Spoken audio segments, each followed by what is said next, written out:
ஒரு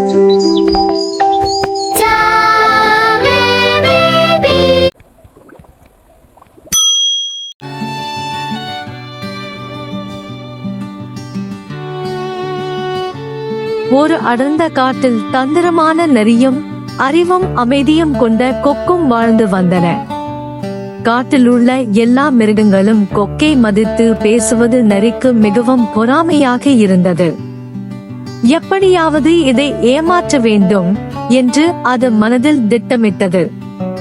ஒரு நாள் நரி போலியான புன்னகையுடன், "நண்பனே, நாளை என் வீட்டில் சிறிய விருந்து, கண்டிப்பாக வர வேண்டும்" என்று அழைத்தது.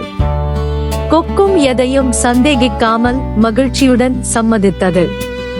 அடுத்த நாள் நரி வாசனை மிக்க சூப்பை அகன்ற தட்டில் ஊற்றி வைத்தது. நரி சுவையாக நக்கி நக்கி குடித்தது. ஆனால் நீளமான அலகு கொண்ட கொக்கால் ஒரு சொட்டு கூட குடிக்க முடியவில்லை. கொக்கின் வயிறு பசியால் வலித்தது, மனமும் காயமடைந்தது. நரியோ கள்ளச் சிரிப்புடன், "சூப் ருசியா?"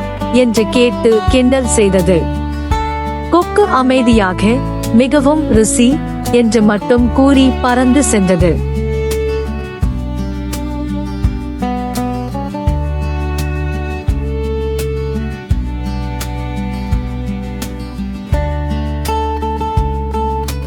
மறுநாள் கொக்கு நரியை தனது வீட்டுக்கு அழைத்தது.